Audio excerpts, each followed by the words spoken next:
nos engalanamos verdaderamente con la presencia del doctor José Antonio Lara Peinado.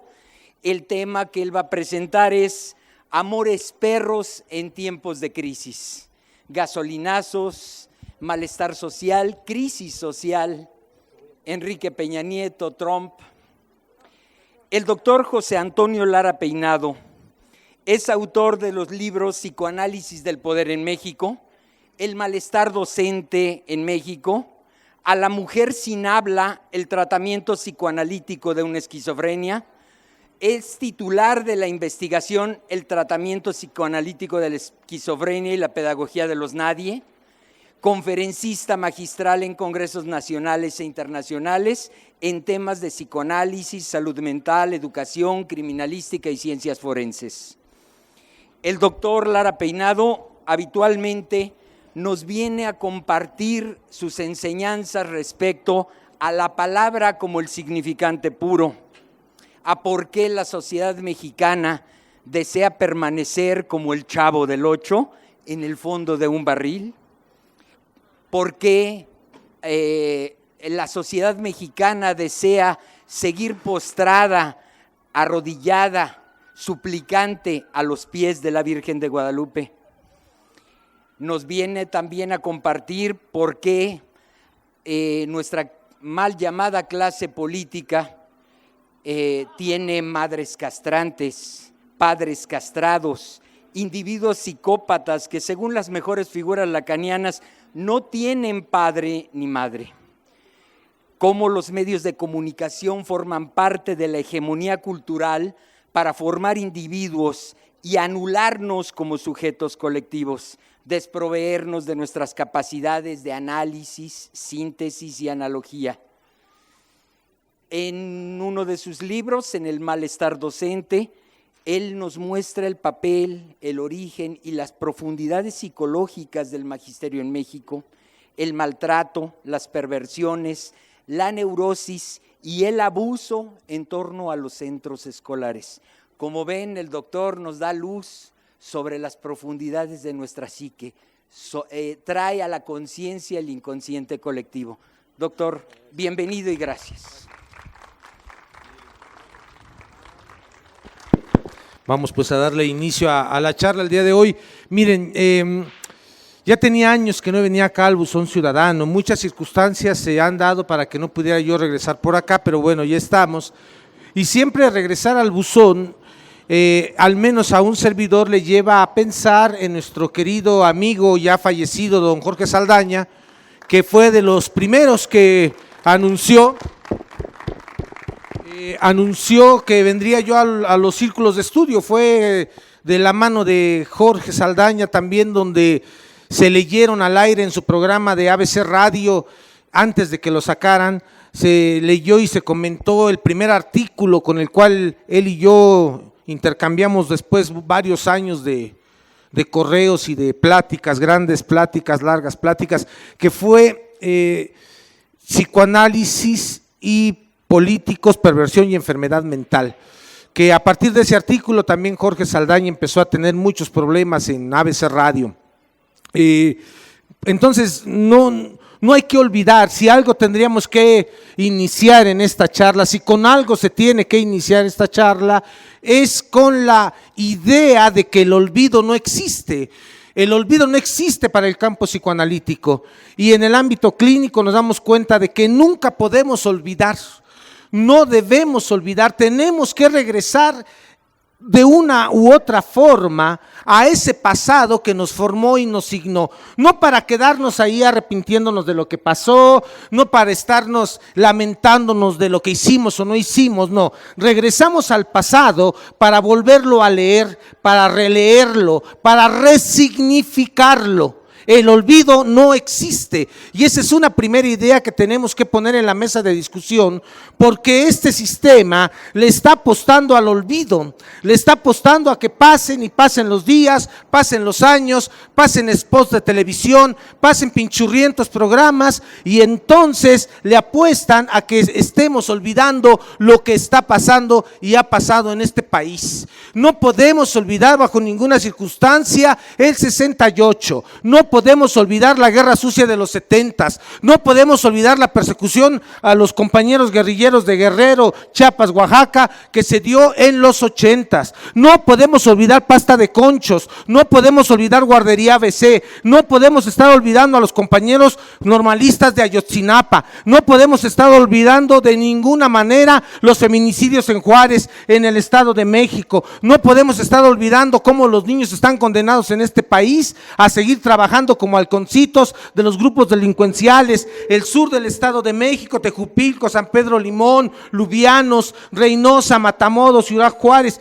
No podemos olvidar lo que está pasando en este país, porque si le apostamos al olvido, entonces estaremos entrando a una dinámica de sugestión que hoy en día nos quieren vender a toda costa. Una dinámica de sugestión que parte de los pinchurrientos libritos de autoayuda, de quién se ha robado mi queso, el monje que vendió su Ferrari, vuela sobre el pantano, cómo ser líder y no morirse en el intento. Toda esta cantidad de libros que lo único que hacen es venirle a decir al mexicano que se aguante, que sí se puede, que se ponga la camiseta. Pero las cosas no se resuelven poniéndose la camiseta, ni echándole ganas, ni pensando positivo. Las cosas no se resuelven así. En este país las cosas están tan complicadas que no se pueden resolver únicamente con un ejercicio sugestivo, en donde los mexicanos dicen, voy a programar, como dicen los textos, decrete usted su pensamiento, y si usted decreta que le va a ir bien, le va a ir bien, y entonces se piensa que se puede resolver el problema de este país decretando cosas positivas y poniéndome positivo. No, así no se resuelven los feminicidios, así no se resuelve la corrupción, así no se resuelve lo que está pasando en las altas esferas de este país, así no se resuelve la trata de blancas, así no se resuelve el tráfico de órganos. En la investigación última que hicimos de cómo trabajar con niños agresivos inmersos en la violencia y la delincuencia, tenemos documentos que nos han entregado cuando estábamos en Michoacán, de cómo se trafica con los órganos de los niños. Y nadie hace nada, ya se hizo la denuncia, ya levantamos nosotros la denuncia.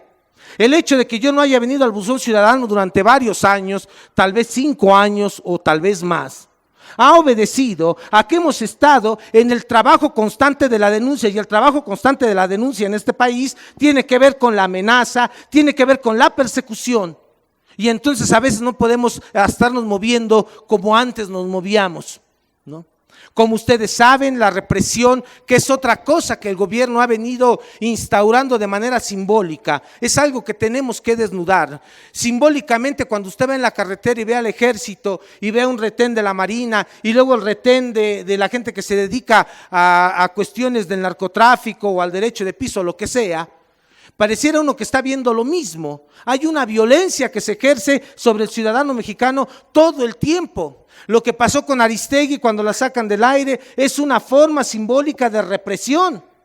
Lo que acontece con el líder Raramuri asesinado hace unas semanas en Chihuahua es una forma, son mensajes que le están mandando a la gente para que simbólicamente no entremos otra vez a levantar la voz, no entremos otra vez a romper el miedo.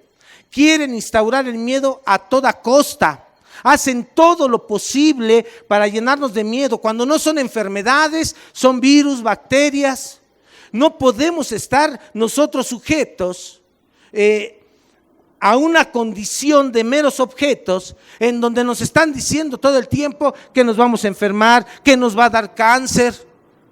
Todo el tiempo ustedes prenden la radio, ven la pinchurrienta televisión y todo el tiempo están, por ejemplo, dando discursos de enfermedad, de tal manera que quieren mantenernos con miedo, enfermos, sin salir a la calle. Y es algo que no podemos nosotros necesariamente permitir. Vamos pues a iniciar la charla. Déjenme quitar esto. Vamos a iniciar la charla, y la charla se titula Amores perros en tiempos de crisis, con perdón de los pobres perros, ¿no? Que la situación es bastante complicada y creo que los pobres animales no tienen culpa de que a veces los utilicemos para hacer algún tipo de analogía de algo. ¿Qué es esto de los amores perros y por qué titulamos la conferencia así? Vamos a partir de algo que nos tiene que servir incluso para nuestra propia historia y nuestras propias familias y lo que hacemos después de que nos vayamos el día de hoy de aquí. ¿Las parejas que se odian se pueden separar? Esa sería una pregunta. La respuesta es que no. Las parejas que se odian no pueden separarse, tienen que permanecer juntas toda la vida jodiéndose, así funciona. Las parejas que se aman sí se pueden separar, pero los que se odian no pueden. Ahora bien, ¿la gaviota y Peña Nieto podrán separarse? Definitivamente no. Se ha construido ahí un ejercicio que tiene que ver con el odio.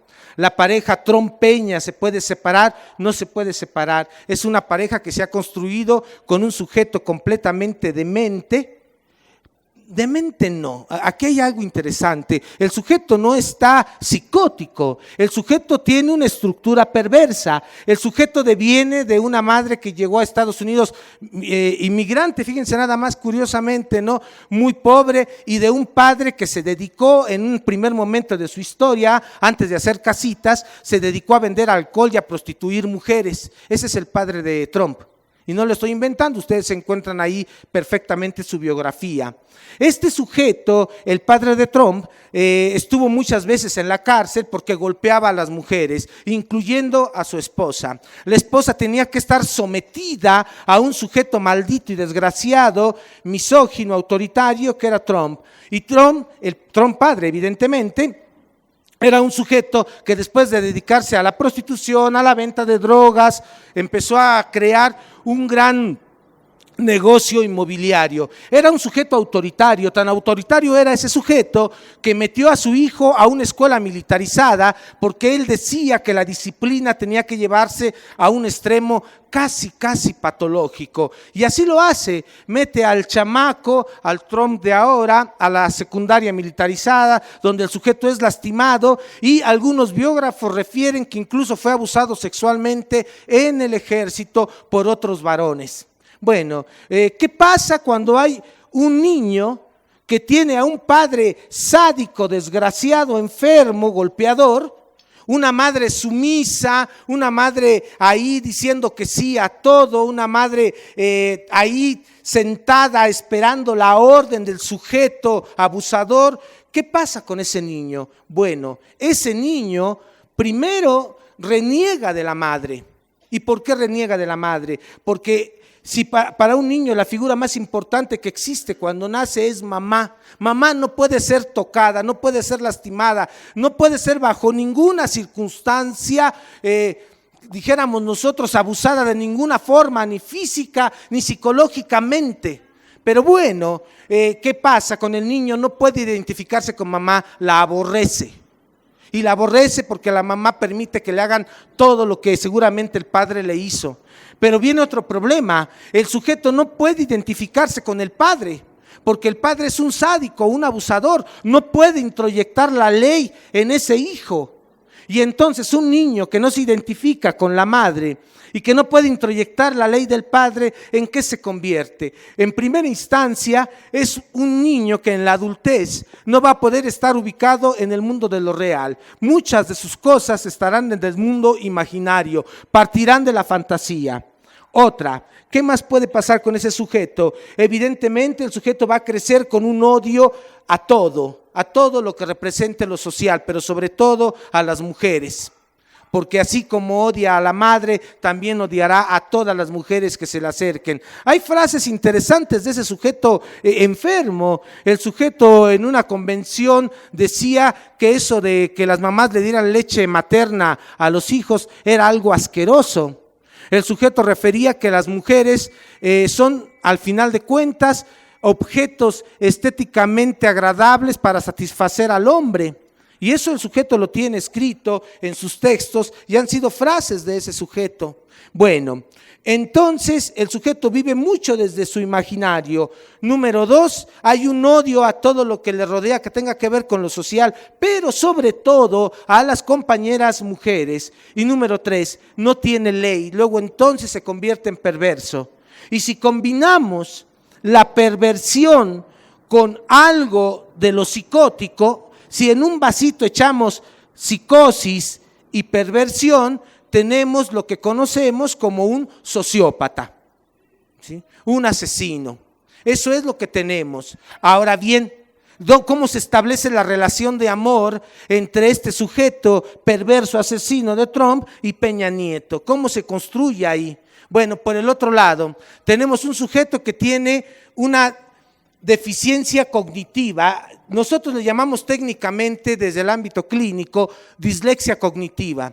Yo en los artículos que escribí sobre la estructura mental de Peña Nieto ya desde hace varios años, escribo el problema que tiene de la dislexia cognitiva, es decir, la gente puede tener ideas, puede leer un libro y sacar ideas, pero cuando se tiene dislexia cognitiva, el sujeto no es capaz de juntar las palabras y las ideas para estructurar un pensamiento complejo. Es lo que pasa con ese sujeto. El sujeto puede leer, le pueden poner hasta el pinchurriento teleprompter, pero aunque se lo pongan enfrente y lo esté leyendo, su dislexia cognitiva no le permite juntar las palabras, las frases, construir pensamiento. No puede tener ese tipo de representaciones. Esa es una primera circunstancia del sujeto. Pero aparte de su dislexia cognitiva, que se puede curar, la dislexia cognitiva se puede curar. No entiendo por qué sus asesores pinchurrientos también que ha de tener no le han dicho, oye, pues vete a curar tu dislexia cognitiva. Es algo que se puede curar, pero bueno, esa es una. Dos, tenemos a un sujeto débil, cobarde, un sujeto que no puede estructurar eso de la ley, al igual que el Trump. La única diferencia es que este sujeto puede mostrarse poderoso con los subalternos, pero cuando viene otro sujeto enfermo, un perro enfermo, el sujeto se vuelve sumiso. El sujeto quisiera enamorarse o tal vez está enamorado incluso de la figura de Trump. Por eso, imagínense ustedes una parejita y entonces ella se pone nerviosa cuando llega el mazacote y ella se pone a temblar y el estómago le hace ahí cucarachitas y el corazón le late y su cabecita se mueve. Así justamente, así. Cuando Trump vino a este país, que fue de las cosas simbólicas más brutales que hemos vivido los mexicanos, porque es traer al sujeto asesino perverso a restregarnos en la cara su enfermedad, su estructura patológica y el sujeto como un perrito moviendo la colita, ¿sí? Entonces, hay una especie de enamoramiento de los perversos, hay una especie de enamoramiento de los sujetos malvados, claro que la hay. Y aquí estamos ante un problema de desequilibrio mental muy grave, porque si tenemos un sujeto con dislexia cognitiva, un sujeto que no ha estructurado la ley, un sujeto que es corrupto, un sujeto que le pega a su mujer como este Peña Nieto, y luego tenemos a un sujeto Trump que deviene de una estructura también bastante esquizoide con un padre sádico, pues tenemos algo que nosotros llamaríamos clínicamente locura de dos. Y en esa locura de dos, en un sujeto es el que predomina y el otro se convierte en el que le levanta las excrescencias, en el que le soba la cabecita. Eso es lo que tenemos. ¿Y qué podemos esperar de esta brutal relación enferma mental de estos dos? No podemos esperar, sino que el sujeto que conlleva la parte más fuerte patológica de enfermedad y que domina a este otro débil, pues viole y trasviole y vuelva a violar, como todo perverso, todo lo que se le ponga enfrente. Entonces, hay ahí algo que tiene que ver con el amor y estos amores patológicos. Aquí hay una pregunta que valdría para todos los que estamos acá y que nos lleváramos a nuestra casa. ¿Cuál es la historia de amor que conocemos de nuestros papás? Porque la historia de amor que conocemos de nuestros papás también lamentablemente la repetimos en todo lo que hacemos cotidianamente. Y mientras no empecemos a leer esa historia de amor, no vamos a poder nosotros empezar a resignificar cosas en nuestro presente. Es como si preguntáramos cuál es la historia de amor que tuvo Peña Nieto de sus padres, una historia evidentemente de un sujeto dedicado a la política, de un sujeto sádico, otra vez con una madre sumisa y ausente. Es muy importante, las compañeras que nos están escuchando acá, no puede haber compañeras sumisas, no puede haber compañeras que permitan que les lastimen, no puede haber bajo ninguna circunstancia compañeras que se asuman como tapetes del marido, bajo ninguna circunstancia. No puede haber compañeras que le sigan lavando los calzones a su esposo, bajo ninguna circunstancia. ¿Sí? Porque así como estamos haciendo una crítica a este ámbito patológico del poder, tenemos también la necesidad de mirarnos nosotros, porque quienes van a poder empezar a transformar lo que está aconteciendo somos nosotros, no ellos. O sea, no podemos seguir esperando. ¿Qué son las promesas para el psicoanálisis? Las promesas para el psicoanálisis en muchos casos únicamente son una especie de dichos forzados que no se van a cumplir nunca. No podemos estar esperando que de allá arriba vengan a transformar lo que nosotros tenemos que empezar a transformar desde nuestras casas. Es decir, no podemos tener a un señor que, decía ayer un paciente, ¿no? Un niño de 6 años, es que mi padre me dice animalito, me dice pendejito y me pega. Y entonces el niño ya desde los 6 años ya tiene una especie de sello brutal. Es el animalito y es el pendejito. Y cuando tenga 40 años va a ser el animalito, va a ser el pendejito. ¿Por qué? Porque en ese lugar lo colocó el padre. Entonces, nosotros los que estamos acá y estamos tratando de resignificar y de reconstruir cosas, tenemos que ser muy cuidadosos de cómo nombramos a la gente que nos rodea. Tenemos que hacer la crítica también con nosotros. A Peña Nieto lo nombraron desde el lugar del pendejo, por supuesto, y ahora ocupa el lugar del pendejo. ¿Sí? A Trump lo nombraron desde el lugar del idiota, del malvado idiota, del que piensa que las cosas se pueden arreglar únicamente a golpes, y ahora ese es el gran idiota que quiere arreglar todo a golpes. Estamos en las manos de sujetos completamente desquiciados. ¿Qué tenemos que hacer nosotros? ¿Cuál es la propuesta? Nosotros no podemos entrar a esos desquiciamientos.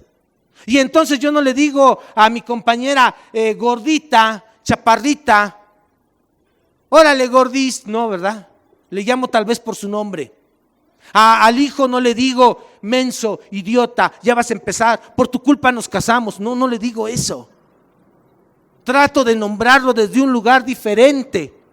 A mi compañero que está al lado me puede caer bien o no me puede caer bien, pero no por eso lo estoy jodiendo. No estoy chismeando, ¿verdad? No, en las pláticas de la casa, la plática no es qué le pasó a la vecina, qué le pasó al vecino, cómo me jodo a aquel, cómo me chingo al otro. No podemos hacer eso nosotros. Eso es lo que ellos quieren que hagamos. Porque el asunto de la corrupción apunta a que los que estamos abajo tengamos que seguir un poco o un mucho lo que ellos nos quieren endilgar, que seamos corruptos desde nuestras propias historias familiares, que estemos jodiendo a la gente que nos rodea, que si podemos chingar al otro lo hagamos. Esto nos lo tenemos que quitar ya de la cabeza. El síndrome de chingado y conquistado que tenemos en este país es brutal. Chingados y conquistados, no logramos reflexionar de dónde venimos. Venimos de algo doloroso, el mexicano viene de un parto doloroso, de una mujer que ha sido violada. No es cualquier cosa eso. La palabra chingada alude a lo que hacía Hernán Cortés cuando llegaba a estas tierras. Él lo escribe, yo no lo escribo, está en su autobiografía del sujeto. Chingar era llegar a las comunidades y buscar mujeres embarazadas, abrirles el vientre, matar al bebé, matar a la mujer y si estaba el Señor presente mejor. Eso lo escribe Hernán Cortés, yo no lo escribí. ¿Y quién fue la mamá de Hernán Cortés y quién fue el papá de Hernán Cortés? Pudiéramos también rescatar eso. El papá de Hernán Cortés le dijo a su hijo que era tan chaparro y tan dengue, tan enclenque, que él no iba a poder hacer nada, que tal vez pudiera dedicarse a ser cura. Con esas palabras creció ese otro enfermito de Hernán Cortés. Y claro, cuando tuvo la oportunidad, matando indígenas, quiso decirle a su padre que no era lo que el padre había dicho. Vean el peso que tiene lo que les depositamos a los hijos.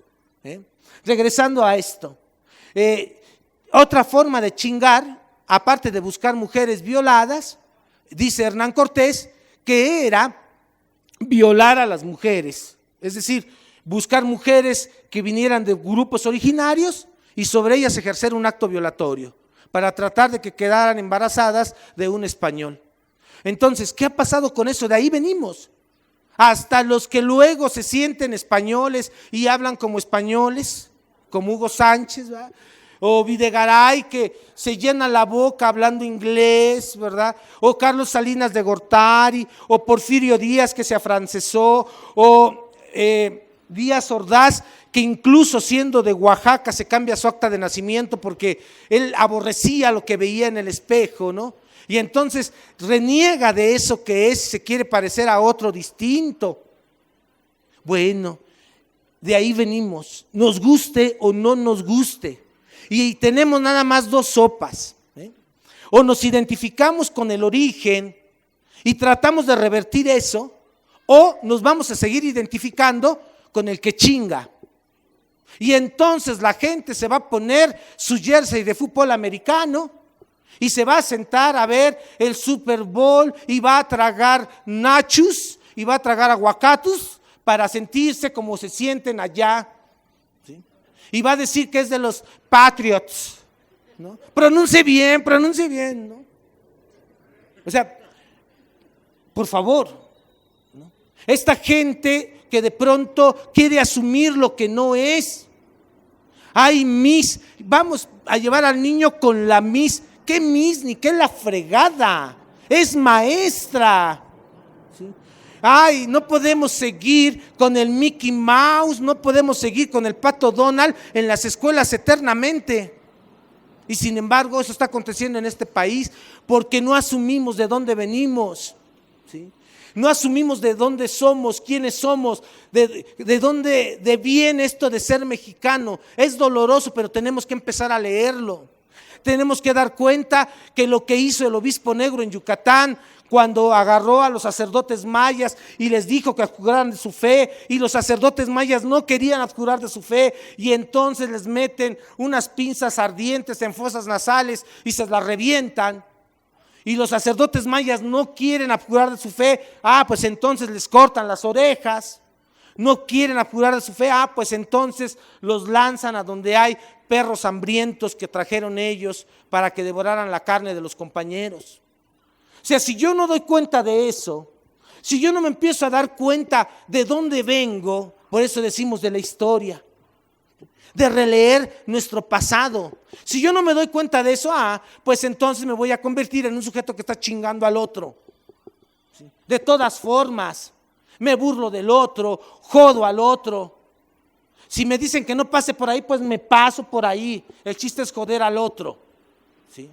Es justamente este síndrome de chingado y conquistado, está enquistado en la gente del poder.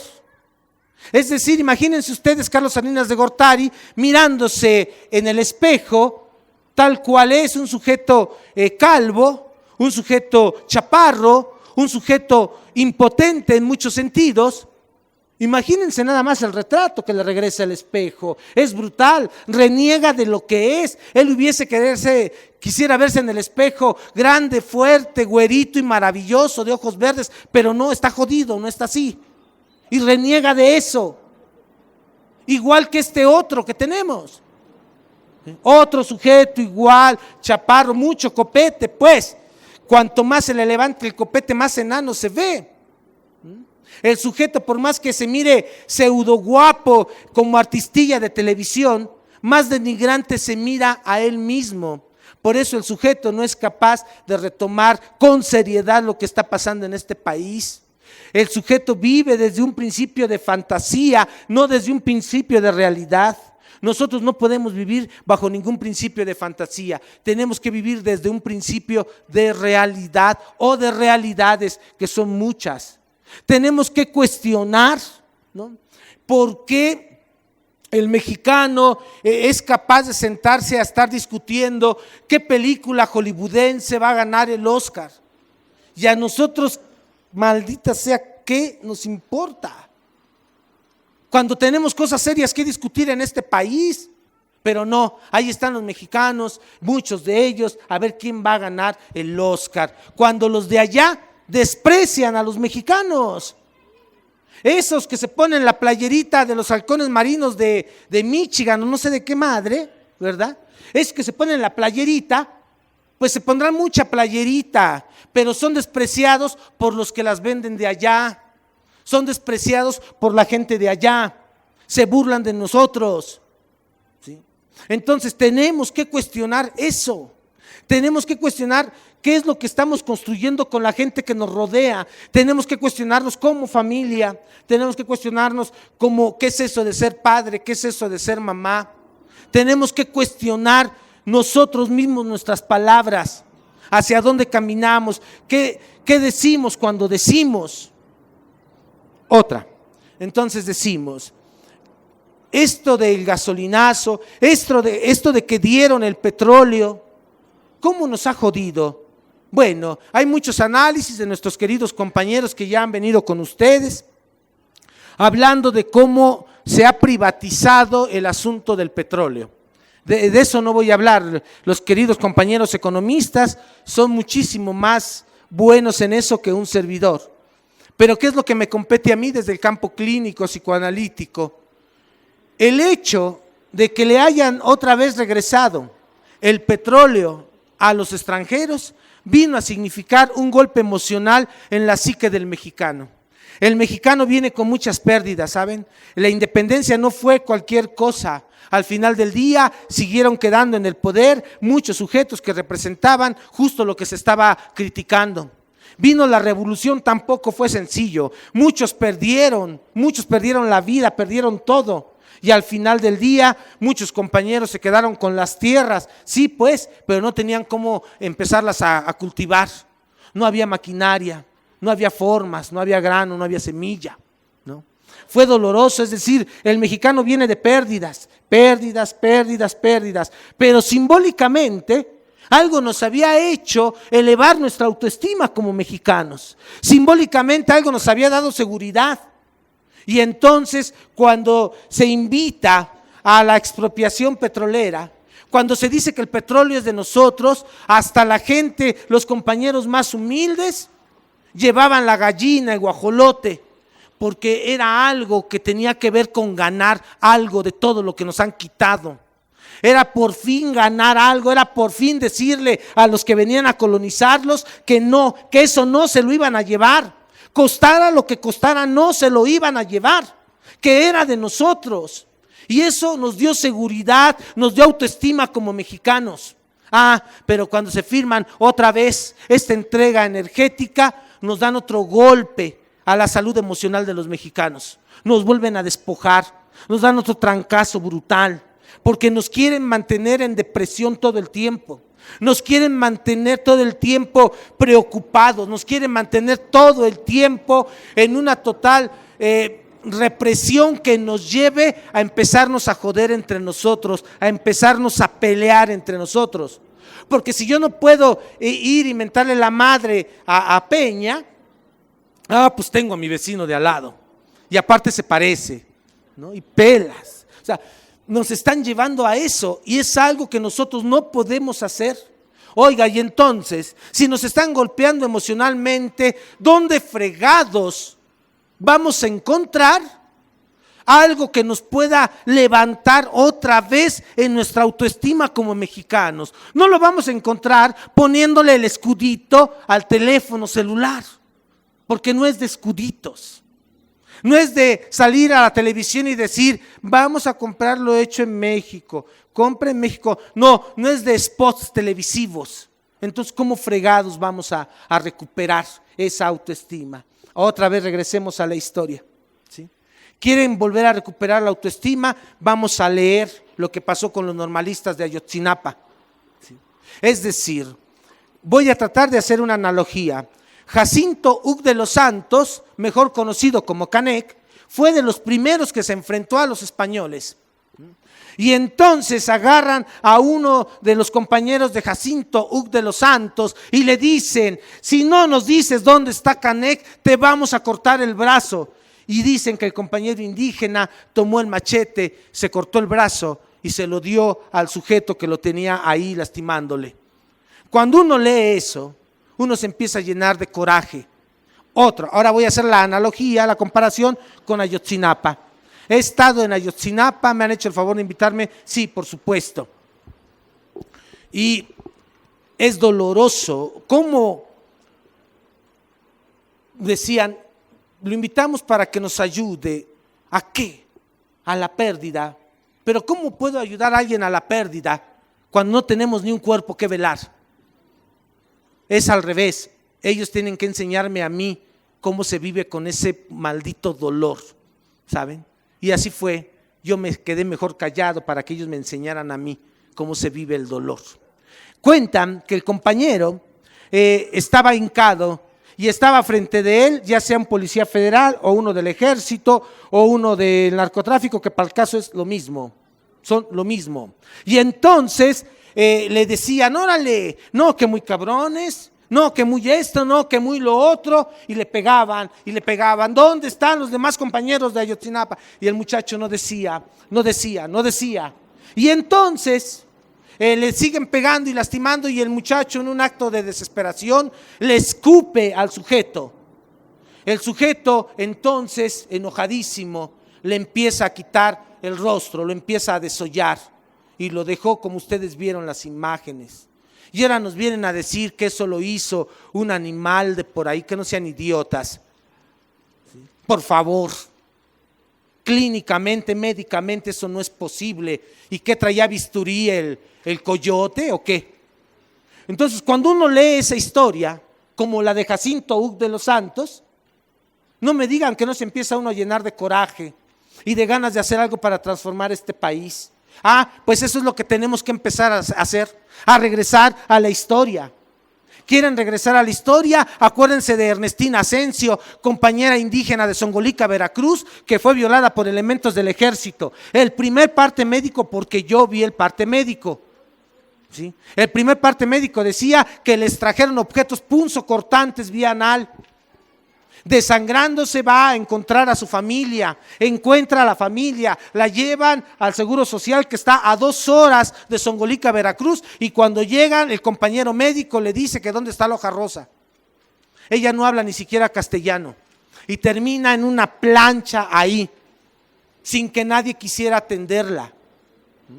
Cuando uno lee eso, cuando uno da cuenta de esa realidad, pues no me digan que no nos dan ganas de empezar a decir: bueno, ¿qué me toca? ¿Qué voy a hacer? ¿Me voy a levantar? No me puedo quedar con miedo toda la vida. No podemos vivir con miedo toda la vida. Tenemos que romperlo. Esa es una alternativa. ¿Y cómo se rompe? Cuando leemos esa realidad.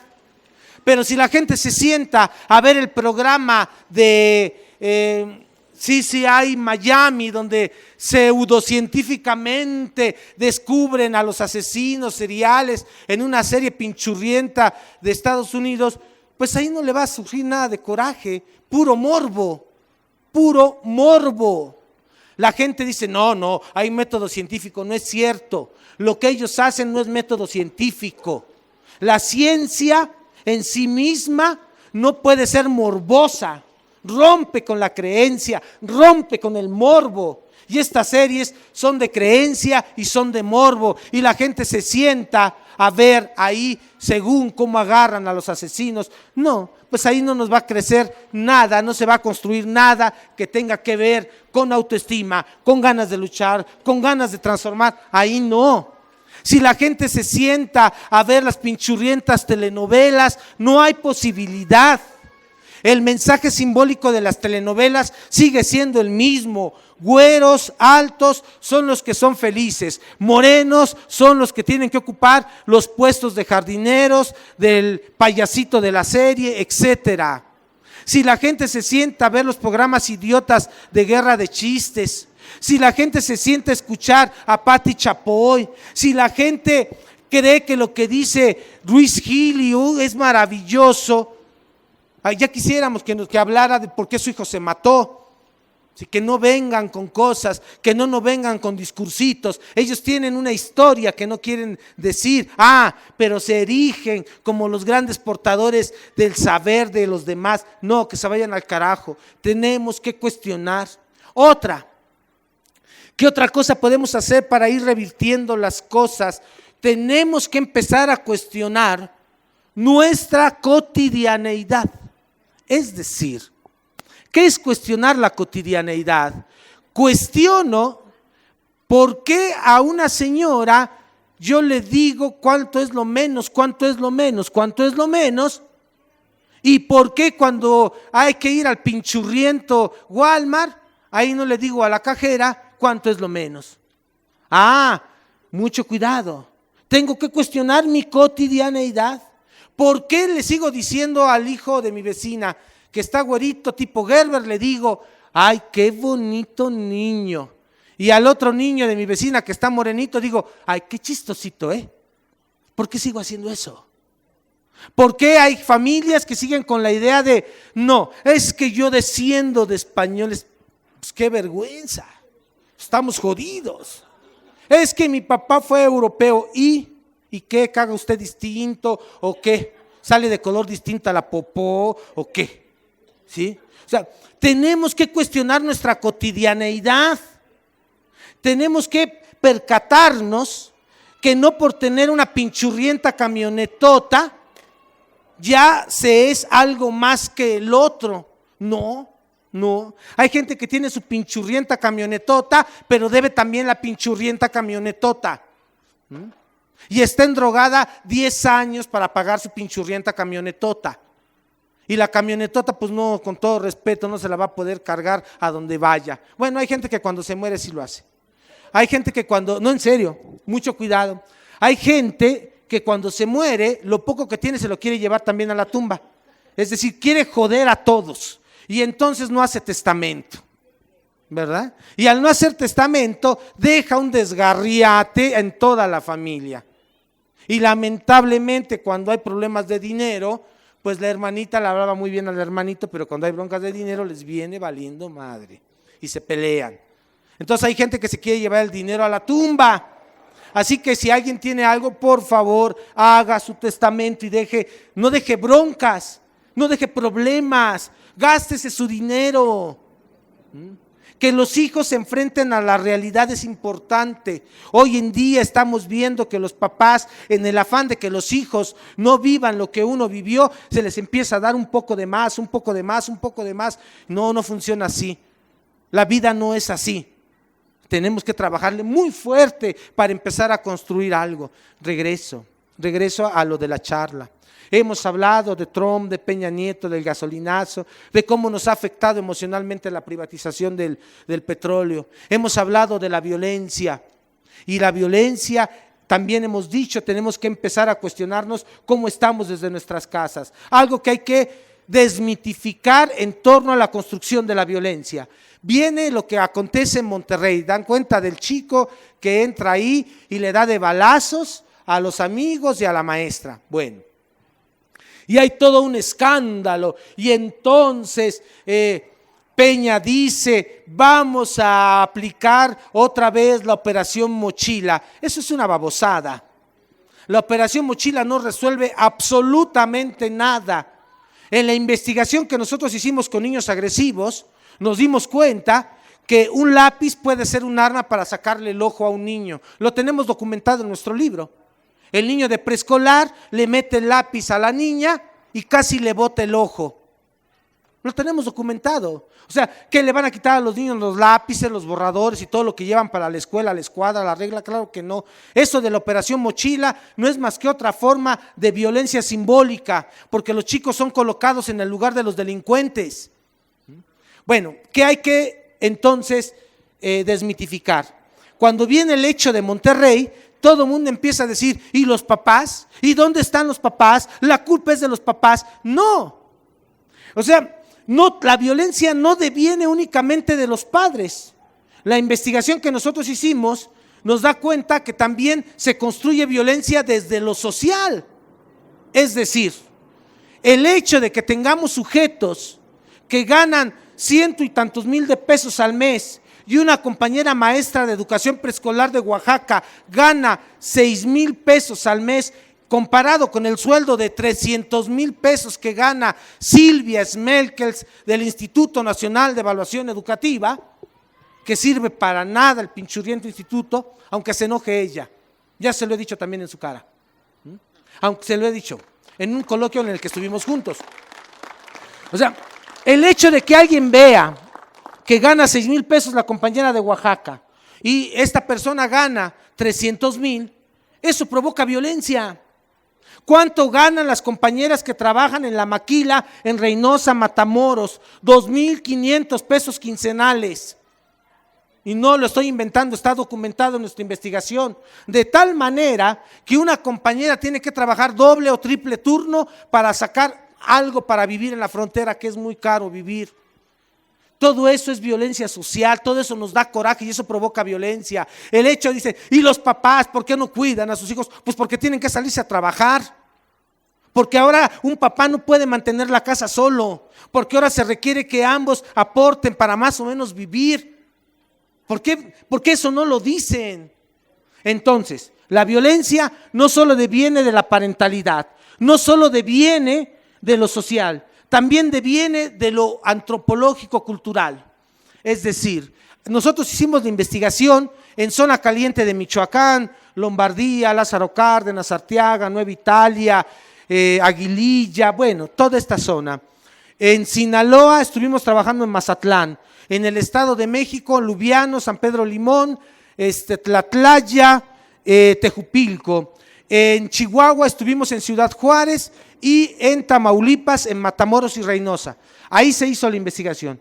¿Y qué observamos en todos estos lugares? Por ejemplo, que el machismo sigue siendo pan cotidiano, que las mujeres en estas zonas de conflicto son objetos, así como las ve el Tromo, como las ve Peña Nieto, ¿sí? ¿Qué es lo que vimos? Que culturalmente el hombre es el que sigue mandando en las comunidades. Es decir, eso también genera violencia. Porque entonces las compañeras no pueden levantar la voz. Me acuerdo mucho, esta es una pequeña anécdota, fui a Lombardía y estuvimos trabajando con mamás, con niños y maestros sobre este asunto de la violencia. Bueno, ¿y qué encontramos? Muchas cosas, se dieron recomendaciones. En Lombardía es un pueblo chiquitito de Michoacán que solamente tiene un hotel y enfrente del hotel hay puestos de tacos para comer, cenar y desayunar. Muy ricos, por cierto. Cruzo ahí y entonces entro a comprar mis tacos para cenar y escucho un pleito de la pareja. Y entonces dice el sujeto, gritando, tenía un machete con el que corta los tacos en la mano, estaban adentro y la taquería aquí. Dice, y quiero saber dónde está ese pinche doctorcito que vino a alebrestarlas a ustedes para ponerlo en su lugar.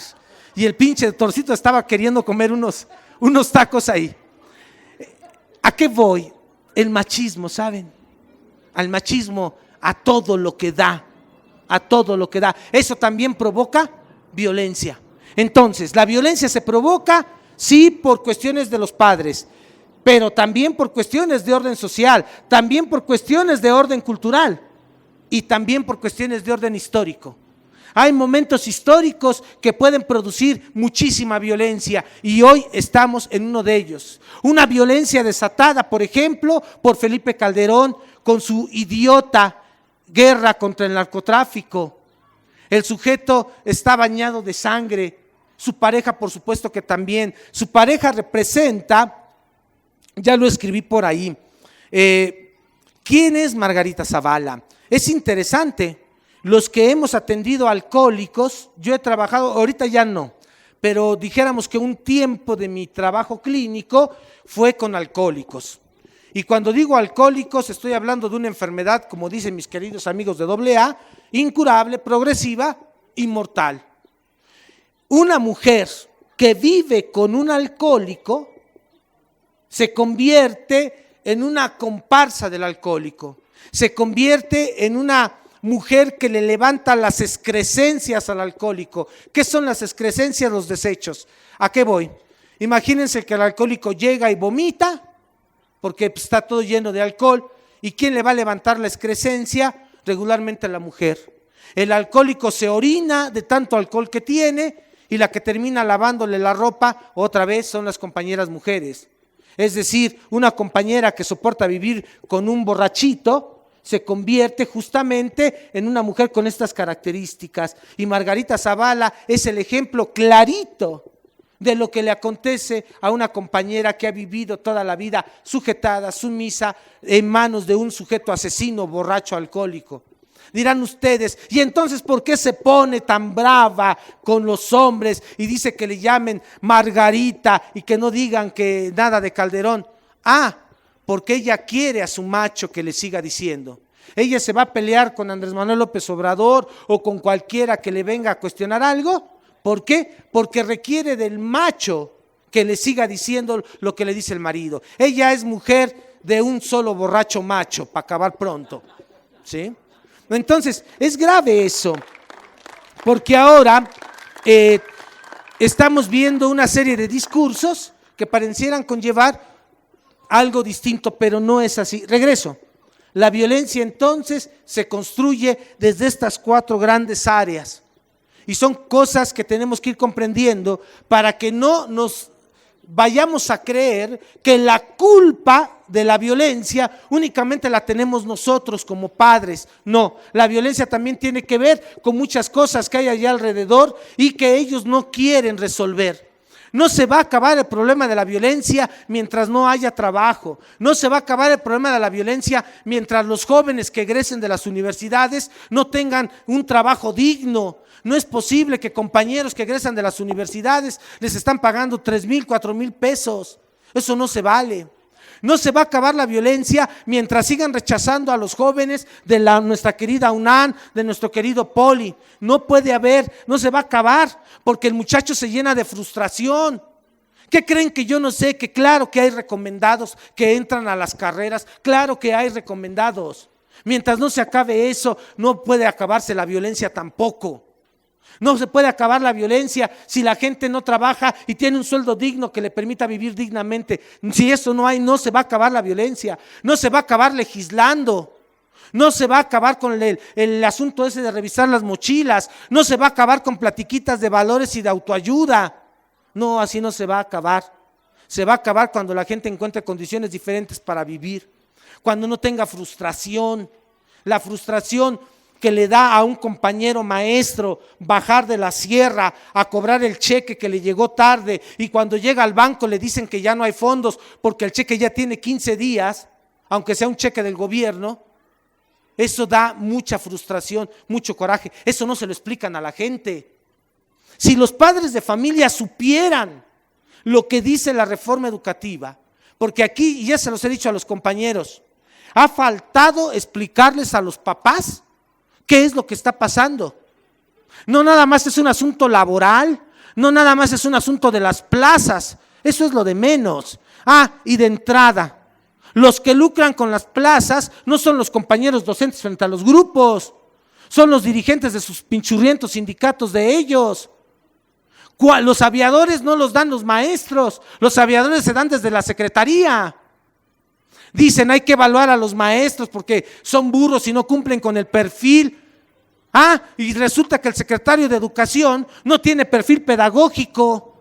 Él no tiene ninguna formación que tenga que ver con lo pedagógico. ¿Por qué ellos entonces no se cuestionan?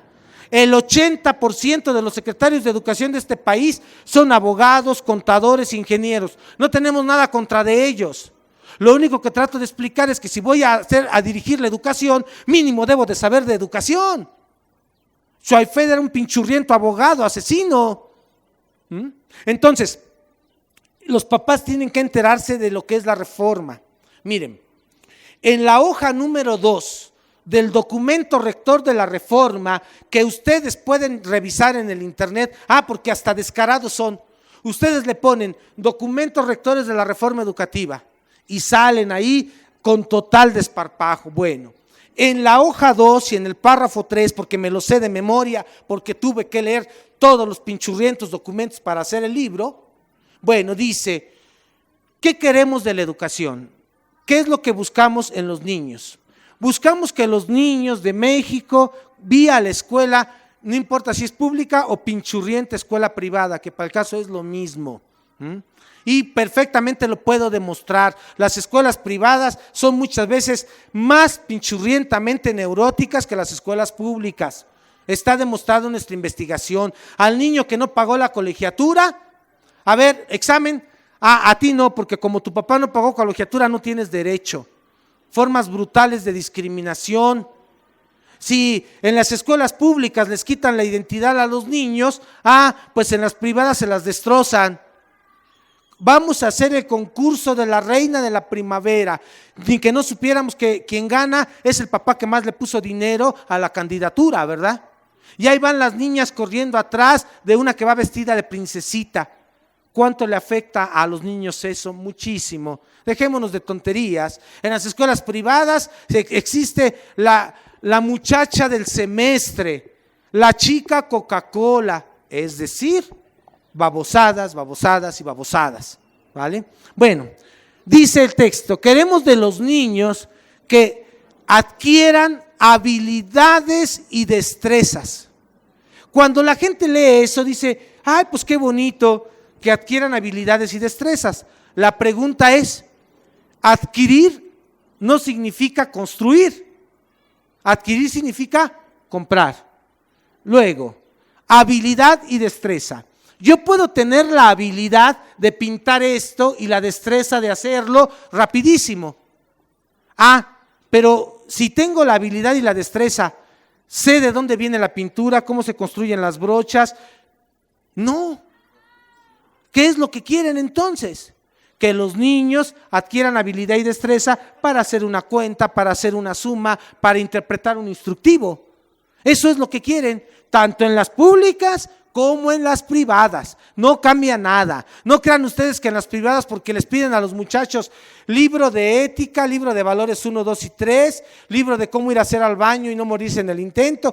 No crean que porque les pidan a los niños esos libros, y hay computación, y hay natación, y hay clase de valores. No, por favor, los maestros al final del día llenen el libro, niños, porque sus papás se van a dar cuenta que no alcanzamos a trabajar con el libro. Por favor, no. En las privadas y en las públicas el fracaso de la educación ahí está. Y no está por los maestros, está por lo que ellos quieren, que los niños nada más tengan habilidad y destreza. Si los papás supieran que a sus hijos, ¿para qué alcanza la habilidad y la destreza? La habilidad y la destreza alcanza para trabajar en un McDonald's. La habilidad y la destreza alcanza para que se suban a una moto y se maten por entregar una maldita pizza en 30 minutos. Para eso alcanza la habilidad y la destreza. ¿Por qué? Porque son de las cuestiones cognitivas más básicas del ser humano, habilidad y destreza. Eso es lo que quieren. No lo invento yo, eso está escrito ahí. Pero eso no se ha denunciado con la fuerza que se tiene que denunciar. Si los papás supieran eso, estarían en las calles exigiendo, porque un hijo que se forma en esas condiciones va a terminar sufriendo, no va a tener trabajo, va a terminar muy mal. Entonces, esto lo digo porque de pronto, pues claro que evalúen a los maestros son flojos. Yo egresé de una escuela normal. Antes de la medicina, antes del psicoanálisis, fui un maestro normalista y trabajé en preescolar, en primaria, en secundaria, etcétera. Y me tocó ir a abrir escuelas a la sierra. Entonces, los que critican a los maestros en su vida han dado clases. Silvia Esmel, que es la directora del Instituto Nacional de Evaluación Educativa, Gilberto Guevara Niebla, que me da una vergüenza, un sujeto luchador del 68, ahora de arrastrado, tragando de todo lo que él criticó, maldito. Y digo maldito porque él fue a dar conferencias a maestros, Él fue a dar conferencias a maestros en donde yo vi que cobra más de 100,000 pesos la conferencia, porque se firma el contrato. Y gritaba y despotricaba contra el sistema, y ahora Gilberto Guevara Niebla vive de lo que él mismo criticó. Eso es no tener madre. A él no lo he visto, pero nos los vamos a encontrar en algún congreso y se lo vamos a decir también, porque no podemos nosotros seguir solapando ese tipo de cosas con esa gente que se asume como los grandes académicos. Los académicos, los intelectuales solamente existen cuando construyen un compromiso social. Si no tienen compromiso social, no existen, porque entonces ¿de qué sirve el conocimiento? Pero bueno, estos sujetos nunca han dado clases, nunca han trabajado a 40 grados de temperatura en Pinotepa Nacional, Oaxaca, donde no hay aire acondicionado, donde no hay drenaje para los baños. Así se trabaja en Oaxaca, donde tenemos 50 niños y tenemos 20 sillas, cuando las hay. ¿Cómo vienen a hablar de los maestros? ¿En base a qué vienen a cuestionar a los compañeros docentes? Ya quisiéramos verlos dando clases, ya los quisiéramos ver a ellos ahí. Bien, vamos a terminar. ¿Cómo andamos en el tiempo? ¿Qué horas son por ahí? 1:20. Voy a tener que terminar porque ¿saben qué? Que tengo que regresar a... Bueno, sí, aquí una vez me amenazaron, ¿saben? Fue curioso y se grabó porque un sujeto en una bicicleta pasó y sacó la pistola. Sí, aquí en Buzón. Entonces, si el sujeto vino, no hay bronca. Aviso que voy a regresar a Pachuca, por eso tengo que terminar la charla. Porque ni modo que les diga que ya me voy y no les diga por qué. Es que tengo que estar allá en un compromiso también que tengo un poco parecido a este. Me invitaron a un comité de salud a hablar sobre cuestiones de esquizofrenia. A lo mejor va a ser más enfocado a la parte clínica, pero tengo que regresar. Entonces, por eso es que voy a tener que parar un poco. Bueno, tratando de recapitular un poco la charla del día de hoy. Recomendaciones básicas para nosotros. Tenemos que cuestionar nuestra cotidianeidad. Esto es fundamental, ¿sí? ¿Qué hacemos? ¿Por qué lo hacemos? ¿Por qué hablamos como hablamos? ¿Por qué decimos lo que decimos? ¿Sale? Esto es fundamental. ¿Por qué a lo mejor no me he dado cuenta que sigo siendo bastante racista? ¿Por qué? ¿No? Como me decía una persona en una conferencia, pues usted dijo gringo, es usted un racista. Bueno, ni modo, con ellos sí, no sé por qué, hay algo que no puedo resolver con ellos, ¿saben? Pero bueno, no quiero decir que todos. Lo que sí quiero decir es que hay mucho extranjero que ha venido a comprar muchas tierras y muchas casas en Cancún, en Baja California, en nuestra querida Oaxaca. Y imagínense ustedes que traen $1,000, $10,000, todo lo que pueden hacer a como está el dólar ahorita. Dicen estos imbéciles que no afecta la inflación, pues claro que afecta, ya subió todo, que se vayan al diablo, están idiotas, están en un principio de fantasía que no les permite ver la realidad, es decir, tienen una estructura esquizoide. Pero bueno, tenemos nosotros que cuestionar nuestra cotidianeidad, eso es muy importante. Número 2, no al olvido, el olvido no existe. Aunque les digan, ay, ¿para qué estás en el pasado? Ya supéralo. Que se vayan al diablo con su discursito. Esos discursitos los encuentran ustedes en los programas idiotas del Hoy o del, no sé cómo se llaman, los del 11. Ay, los del 11. Ay, es que tengo coraje. Tiene un año, o voy para 2 años ya, no sé, pero tiene más de un año que los compañeros de Diálogos en Confianza no me han invitado al programa. No es tanto porque me inviten, lo que calienta es que el último programa en el que yo fui se estaba hablando de los hijos que se avergüenzan de sus padres. Y yo dije, no es posible que haya hijos que se avergüencen de sus padres, pero lo que más me llama la atención es que haya hijos que sí se tendrían que avergonzar de sus padres, como los hijos de Peña Nieto tendrían que estar avergonzadísimos de que ese fuera su padre. Y bueno, ese comentario que evidentemente no gustó a los productores del programa de Diálogos en Confianza, hizo que me vetaran del programa. Y entonces no me han invitado al programa. Ahora, la hija de mi querido amigo Jorge Saldaña es ahora la directora del Canal 11, sí. Y entonces, ¿por qué no nos ha invitado? Bueno, son cosas distintas, ¿saben? Su hija venía trabajando con el grupo de Vázquez Raña desde hace muchos años. Y me consta y lo puedo decir, mi querido amigo Jorge no se enojaría si lo dijera.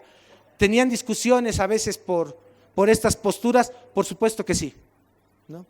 Entonces, para Jorge, yo creo que si él se hubiese enterado de que era Peña que le iba a dar ese puesto después a su hija, hubiera sido muy doloroso para él, para Jorge. Entonces, no me han invitado al Diálogos en Confianza. Y bueno, no importa. Hay gente que les ha estado escribiendo correos, eso me consta, porque Lorena, que es una de las productoras de Diálogos en Confianza, me dice: doctor, lo hemos querido invitar, pero obviamente hay una persona que dice que de momento todavía no. Pero ya regresaremos al Canal 11, van a ver ustedes que sí. Bueno, regreso. No al olvido, no podemos olvidar. Cuestionar nuestra cotidianidad, no olvidar, preguntarnos cómo nombramos a los otros, no tener miedo, volver a generar autoestima y seguridad en nosotros mismos. ¿Y cómo se hace eso? Regresando a nuestra historia, regresando a la historia que no nos han contado, regresando a todos los ejemplos que tenemos de compañeros como nosotros, que muchísimos años atrás, tal vez estaban sentados en este lugar que a lo mejor no era un parque, diciendo que iban a rebelarse, que no se iban a quedar así, que iban a luchar, porque luchar es vivir y vivir es construir una digna rabia. Muchas gracias.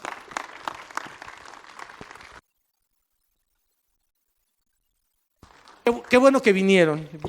Dije, ¿qué tal si no llegan? Pero no, así llegaron, qué bueno. Gracias. Doctor, muchísimas gracias.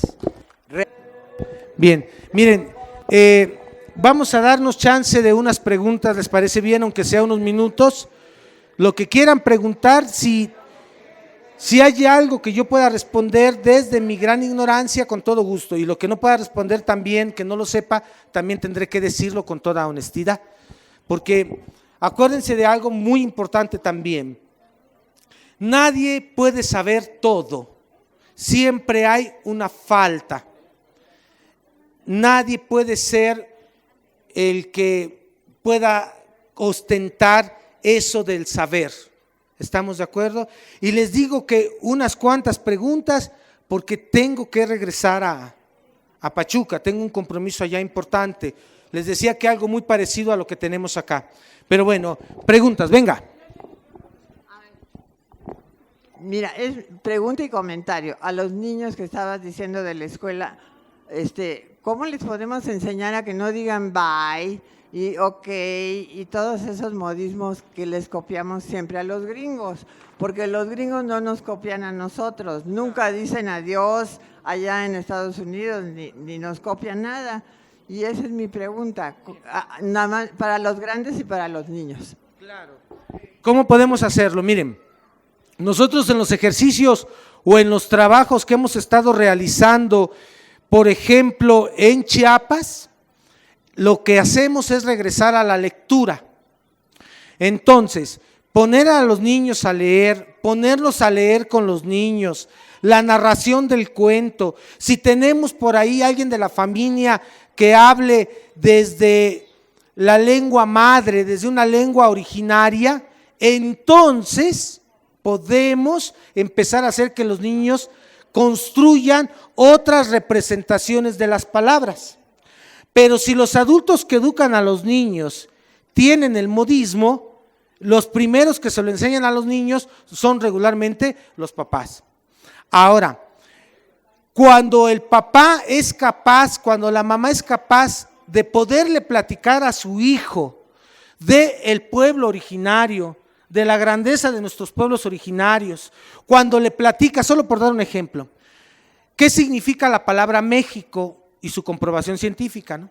Y cuando le dicen al niño que la palabra México tiene que ver con 3 palabras del náhuatl y que significa en el centro del ombligo del magueyo de la luna, y que al medir el continente americano de la parte más alta a la parte más baja, el centro del continente americano es el Zócalo de la Ciudad de México, cuando el niño se empieza a sorprender de eso, olvídense, ¿no? Entonces, ¿cómo? Regresando a la lectura y al discurso de los pueblos originarios, no burlándonos de nuestras lenguas madre. Es decir, hay mucha gente que dice, ay, mira, qué ridículo. ¿Cómo hablan eso? tienen que aprender inglés, es lo de hoy, como dice ese señor Claudio X González, que el día de mañana va a marchar. Un sujeto que ha vendido todo lo que se puede vender desde lo educativo. No vende a la madre porque no la tiene, porque si la tuviera seguro también la estaba vendiendo. Ese sujeto, por ejemplo, habla de nacionalismo con una capa que le cubre de Hollywood. Pues así no se puede, ¿verdad? Entonces, ¿cómo podemos empezar a que los hijos quiten esos modismos? A partir de regresar a la lectura, a la historia, etcétera. Venga. No, al contrario. Muchas gracias por la oportunidad que me dan con el micrófono. Yo nada más para continuar con lo que está diciendo, en las comunidades indígenas, el señor Aurelio Nuño dice que deben aprender inglés los niños, pero no hay maestros que quieran ir a dar inglés, ¿verdad? Entonces ha llamado a las personas que han estado en Estados Unidos y que saben un poquito de inglés, y entonces ellos están dispuestos a dar clase de inglés. Dígame, lo importante para nosotros es que estos niños hablen su idioma, ¿verdad?, materno, y el español, pero pues ya ven que el señor Aurelio Nuño, que nosotros decimos el sargento Nuño, quiere que a fuerza hable inglés. ¿Cómo ven eso? Claro. Miren, aquí es importante. Luego me preguntan en la radio, ¿está usted en contra del inglés? ¿Cómo es posible la globalización? No, no es que esté uno en contra del inglés. No podemos entrar a la globalización si no tenemos identidad. Ese es el punto, ¿sí? Entonces, de nada sirve que tengamos chicos que se vayan a estudiar a Estados Unidos, a Canadá, a Europa, si van sin identidad, porque cuando llegan allá, al ir sin identidad, hagan de cuenta que tienen un choque cultural muy fuerte y entonces desconocen su origen, quieren parecerse a lo que no son y viene el gran problema. No es que estemos en contra del inglés ni de la globalización. De lo que estamos en contra es que no podemos estar en ello si no tenemos identidad como mexicanos.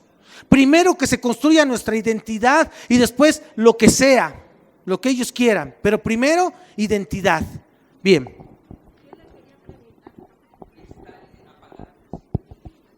Yo le quería preguntar, en lo que va a ser de la marcha que comentó mañana, en el imaginario, ¿cómo lo están manejando?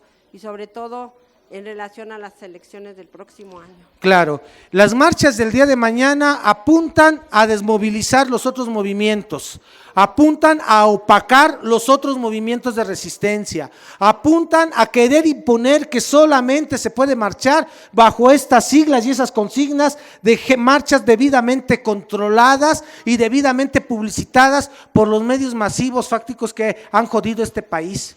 La marcha de mañana es una forma de querer que nos peleemos con los otros. La marcha de mañana es una marcha violenta simbólicamente, porque es como querer que los que hemos marchado, por ejemplo, por los 43 de Ayotzinapa, ¿verdad?, nos quedemos en nuestras casas únicamente aceptando que solamente las marchas de ellos son las que tienen que ver con la paz, la cordialidad, el budismo zen y sus payasadas. No, simbólicamente es desactivar los movimientos colectivos, simbólicamente es desanimar a los otros que hemos participado en las marchas, simbólicamente es querer imponer una sola mirada. Tenemos que ser cuidadosos de no caer en la confrontación como primera instancia. Ellos quieren eso, ¿sí? Quieren que nosotros mañana vayamos y digamos lo que ellos nos gritan, ¿no? Órale, huevones, pónganse a trabajar. Ellos quieren eso. Ellos quieren enfrentamiento, ellos quieren sangre. Entonces, tenemos que ser cuidadosos de eso. Vienen momentos muy complicados para este país y no es que vengan, ya están. La persecución a los líderes sociales de este país, sobre todo los que no somos tan conocidos, es brutal, brutal. Si Carmen Aristegui, que es conocida, ha vivido persecución, imagínense los que no somos tan conocidos, la persecución. Entonces vienen momentos muy difíciles, muy complicados, en los que tenemos que tener como principal arma la reconstrucción del lazo social. ¿Qué es eso? que ustedes que están aquí saben quién es ella, saben quién es él, saben cómo se llama la compañera, saben quién es el compañero que llegó. Me dio gusto que ahorita decían, oye, tiene años que no venías a unas compañeras del grupo. Qué bueno que viniste hoy. Eso es recuperar el lazo social y eso es lo que nos va a permitir que estemos cohesionados. Es lo que va a permitir que las amenazas no logren su cometido. Van a matar a alguien, van a amenazar a alguien cuando ese alguien no está cohesionado, porque está solo. Pero si ese otro que va a matar a ese otro sabe que ese está cohesionado, es decir, que yo voy por la calle y a lo mejor alguno de ustedes dice, hola, ¿cómo está?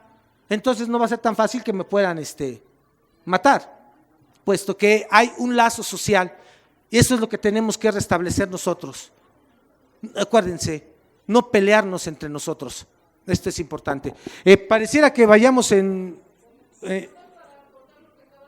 venga.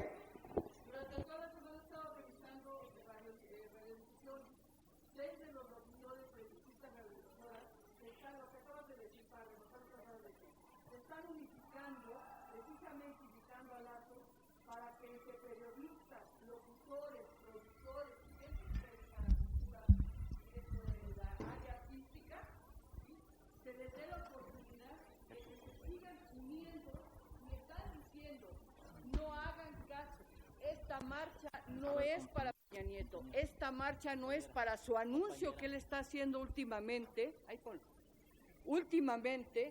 de que caminen unidos, caminen en paz. No. Que esta marcha sea totalmente independiente, es a nivel ciudadano y que si les invitan a consignas y llevan mantas con consignas, no las griten, porque aunque lo convocaron algunas personas que pertenecen a unos grupos pero que no son partidistas, el gobierno lo está tratando de transformar como lo que acabas de decir, pero gracias a algunos compañeros locutores se está evitando que eso suceda. ¿Por qué? Porque esta marcha no es para Peña Nieto, esta marcha no es para el circo que tú acabas de decir, esta marcha es ciudadana. Ok, está bien, y acuérdense, es fundamental, bajo ninguna circunstancia, sí, está bien, para acabar pronto, y desde mi punto muy particular de vista, ¿no? Como diría mi queridísimo amigo Saldaña, inevitablemente inconfundible, desde el momento en que va Claudio X González, por supuesto que es partidista. Desde el momento en que va a estar Ochoa, el dirigente del PRI, pues con la pena, ¿no? Con la pena. Bien, venga. Sí, yo he dado clases de música y siempre en el salón, cuando me acuerdo que yo iba también a la escuela, la consigna de los maestros era educar ¿para qué? Para que te sientes en el salón de clases, te calles y obedezcas. Pero yo creo que la educación debe de ser para que razonemos y también en cierto momento sepamos desobedecer. O sea, no causar problema, pero decir, no quiero esto. No creo que estas reformas educativas sean justas, no creo que si me dicen que pague 3,000% más de predial tengo que pagarlo, no creo que deba de pagar luz de esa cantidad de dinero, o sea, no creer y desobedecer, saber desobedecer, no ir a la escuela 20 años, 30 años para que te digan, cállate, siéntate, obedece, pues no, fíjense que no, o sea, yo pienso, educar ¿para qué? Y bueno, la otra cosa es de que, bueno, yo tengo un familiar canadiense y bueno, ya que vino a México me dice, es que ustedes los mexicanos comen así, asado, y esa no es la manera correcta de comer, y yo dije, momento, ¿no? O sea, aquí en mi casa yo como tortillas, yo como nopales, yo como lo que México me da, y para mí esa es la manera correcta de ser mexicana, de comer chile, eso es ser mexicano para mí. O sea, yo no quiero ser de otra nacionalidad, a mí me gusta la comida de México. Bien claro. A ver, esto de la desobediencia es interesante. Una cosa es la desobediencia y otra cosa es la terquedad y el capricho. Bueno, coincido totalmente con la compañera. Desobedecer se construye cuando tenemos algunos fundamentos teóricos que nos permiten la desobediencia consciente. Tenemos que caminar en eso, tenemos que seguir regresando a leer para tener elementos que nos permitan seguir construyendo una desobediencia. Porque desobedecer por desobedecer nos dan en la torre. Tenemos que prepararnos fuertemente para ello. Es lindo eso y qué bueno que te guste la comida mexicana. Digo, ¿a quién no? Claro, por favor. Bueno, buenas tardes, compañeros. Quiero que me disculpen si meto la pata en hablar, pero me quiero referir la marcha de mañana, que va a haber 2 marchas. Una de las marchas es para apoyar de ese represor que no merece nada. Esos problemas que se ha creado es culpa de él, es responsabilidad de él. Entonces, por lo tanto, no podemos unirnos con ese, como acabo de decir, represor. Y eso es lo que también dijo López Obrador, que hay que apoyar al presidente y esos problemas que ha creado él, que se los arregle, pero no podemos participar nosotros eso, porque ustedes saben que tantas matanzas que ha cometido tanto Atenco, Tlatlaya, con los estudiantes de Otzinapa, y mató unos estudiantes, no, maestros y ciudadanos, y también entregó nuestra riqueza petrolera y no recuerdo otras cosas que yo no me acuerdo, yo no estoy muy capacitado para mencionar o cuestionar todas las faltas que ha cometido este gobernante. Por lo tanto, no merece que nos ligamos con él, y también queremos que López Obrador que nos venga a decir a dónde nos va a llevar si quiere si en caso de que vamos a votar por él, a dónde nos va a llevar, si nos va a llevar otra vez al neoliberalismo, capitalismo salvaje. No tiene caso él por querer gobernar, pues para no molestar a los gringos, él va a seguir con esa política. Eso no nos convendría. En ese caso vamos a votar con una indígena que se va a lanzar a la presidencia como zapatista. El 15 de mayo se van a dar a conocer. Ajá. Sí, porque si él nos va a llevar a lo mismo, pues no tiene caso. Entonces es lo que hay que ver, eso. Hay que interrogarlo si a los políticos es fundamental escuchar pues a todos los compañeros. Yo creo que algo que tiene el círculo, que tiene esa posibilidad. Escuchamos, discernimos y sobre eso trabajamos, punto. Pero acuérdense, entre nosotros no nos podemos estar jodiendo, entre nosotros no. Ya nos han jodido mucho, entre nosotros no, nosotros no.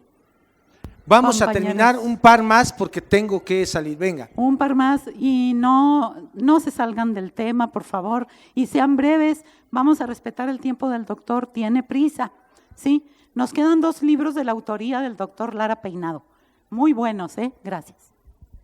Gracias, buenas tardes, mi nombre es Miguel Ángel, me da mucho gusto conocerlo. Me parece un lugar bastante necesario para poder reflexionar. No quiero desviarme mucho porque sé que tiene prisa. Me gustaría que comentara algo, si tiene, de todo lo que ha mencionado y lo que menciona cotidianamente, regularmente en Radio La Nueva República, que es la que a través del cual yo lo conocí, acerca del libro de Samuel Ramos, acerca del sentimiento de inferioridad. ¿Qué puede decirnos acerca de todo esto en relación a lo que ha mencionado? Eso, ya nada más para terminar, y eso por un lado. Y por el otro, yo creo que tenemos como seres humanos la capacidad simplemente de pensar, reflexionar y poner en duda cualquier cosa. Eso es muy importante, porque si no nos volvemos automatizados, ya no tenemos esa capacidad. Caemos en lo que usted mencionó hace rato, ¿no? De lo que se busca que es habilidad y destrezas, pero como limitantes de un desarrollo de pensamiento. Nada más quería ver si nos puede abundar y gracias. Sí, rápidamente, no, miren, creo fundamental dudar de todo. Creo fundamental cuestionar absolutamente todo. Todo lo que yo digo se tiene que cuestionar. Todos los que vienen al círculo, todo lo que dicen tenemos que cuestionarlo. ¿Por qué? ¿Por qué lo dice? ¿Desde dónde lo dice? ¿En qué se basa para decirlo? Es muy importante que ustedes se den cuenta que nadie puede traer una verdad per se, o sea, no existe eso. No existe quien tenga una verdad absoluta, no existe un discurso que sea, este es el único discurso, no. Hay muchas miradas de comprender y de aprender el mundo. Y todas las miradas algo nos tienen que aportar de ello, tenemos que cuestionar.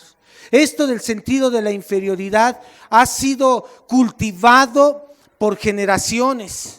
Ha sido cultivado, ha sido introyectado en el pueblo mexicano desde hace muchísimos años.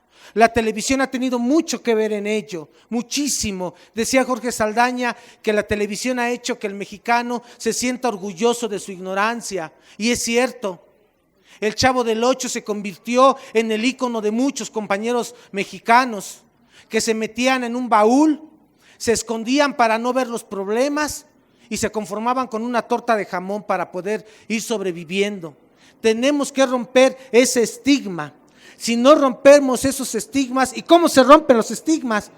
Con digna rabia, cuestionando, preguntándonos. Así se rompen los estigmas, no hay otras formas. Esas son las formas. Ya habrá chance de que hablemos más del texto de Ramos. Sí, como no, abrí una cosa esa que se llama Facebook, que se le ponen José Lara, doctor psicoanalista, y ahí pueden encontrarme. Y si no, en el internet poniendo mi nombre, sale absolutamente todo, hasta lo que no tiene que salir, sale. Bueno, por favor.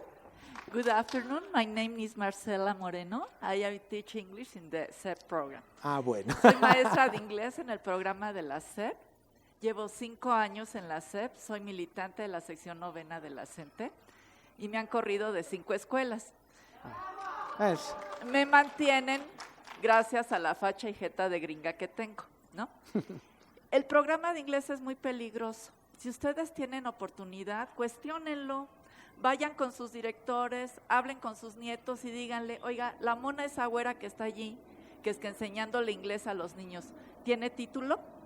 ¿O la sacó de una escuela de las de Claudio X González? ¿Es licenciada en teatro o en algo raro? Y porque medio habla inglés, la tienen dando clase.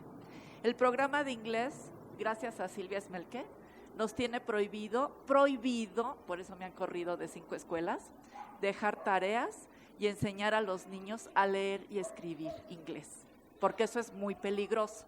Imagínense a los jóvenes leyendo la prensa extranjera y escribiéndole cartas a Trump en inglés. Entonces está absolutamente prohibido desarrollarle esas habilidades a los chicos. Solamente la comprensión auditiva y la comprensión oral. ¿Para qué? Para ser obreros que puedan entender las instrucciones de las transnacionales que están llegando y puedan contestar yes sir, no sir, nada más. Por eso llevo 5 escuelas, a ver cuántas más acumulo. Es un buen currículum. Hay que cuestionar, como dice. Por favor, acompáñame. Sí, buenas tardes, doctor. Ya nos dijo desde el campo psicoanalítico por qué las personas que se odian no se pueden separar. Y me gustaría que nos dijera así brevemente por qué las que se aman sí pueden separarse. Esa es una linda pregunta, ¿no? Y está bien como colofón de la charla. Las ligas de odio son más fuertes que las ligas del amor. La gente que se ama es capaz, el odio no se acaba, la gente tiene que seguir odiando y odiando y odiando, y pueden tener hasta pleitos legales según para divorciarse, pero como son pleitos, siguen viéndose y siguen odiándose, por la eternidad, a veces ocupan hasta los hijos para seguir odiándose, ¿no? Aunque no vivan juntos. Ahora, los que se aman sí pueden separarse, porque amar significa darme cuenta que hay una falta. Amar significa darme cuenta que no se puede todo. Amar significa darme cuenta que siempre hay un corte en todo lo que hacemos en la vida. Quisiéramos todo, no se puede. Amar tiene que ver a veces con una renuncia. Y hay veces que por amar a alguien, el mejor favor que se le puede hacer es irse de su vida para que no esté ella mal. Amar, los que se aman se pueden separar, se pueden divorciar, pero los que se odian no. Aunque no vivan juntos, siguen lastimosamente jodiéndose, ¿vale? Tajanú tuntún contón, que en chinanteco significa les quiero con todo mi corazón. Muchas gracias. Sí, seguro.